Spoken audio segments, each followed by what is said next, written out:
Dear students, third subdivision நம்ம solve பண்ணிடலாம். சரி, substitution method யூஸ் பண்ணி நம்ம டைரக்டாவே சால்வ் பண்ற given question I எடுத்துக்கலாம். I is equal to integral 1 divided by root of 1 plus 4x square dx ன்னு இருக்கு. இந்த 4x 2 square x square எழுதலாம், இல்ல 2x the whole square அப்படின்னு எழுதலாம். சரி, substitution method யூஸ் பண்ணியே சால்வ் பண்ணி பார்க்கலாம் இந்த சம்ம. see, இப்போ என்ன பண்ண போறேன்னா let t is equal to இந்த 2x ன்னு எடுத்துக்கிறேன். இப்போ t டிஃபரன்ஷியேட் பண்ணா dt by dx, இந்த 2x டிஃபரன்ஷியேட் பண்ணா 2. இப்போ இது answer போடுச்சுன்னா dt is equal to 2 into dx. இந்த 2 கீழே எடுத்து வந்தோம்னா dt by 2 உடைய வேல்யூ dx. ஓகே, சரி, இந்த வேல்யூ வச்சு சம் இன்டகிரேட் கண்டினியூ பண்ணிடலாம்.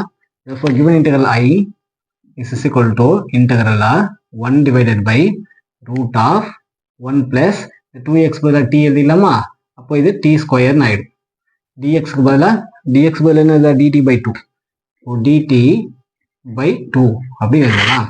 for I is equal to இந்த 2 எடுத்து வந்து முன்னாடி எழுதுற கான்ஸ்டன்ட் இருக்கிறதுனால 1 by 2 integral 1 divided by root of 1 square plus t square dt அப்படின்னு இருக்கு. இதுக்கு டைரக்டா ஃபார்முலா இருக்குன்னு நமக்கு தெரியும் இல்லையா? என்ன ஃபார்முலா இங்க மென்ஷன் பண்ணிடுறேன். integral 1 divided by root of constant square plus variable square dx அப்படின்றதுன்னா அதோடைய ரிசல்ட்டா log mod x plus root of the given question plus c. இதுதான் ரெக்வயர்ட் ஃபார்முலா. ஸோ இந்த ஃபார்முலாவை யூஸ் பண்ணி சம்ம அப்படியே சால்வ் பண்ணிடலாம்.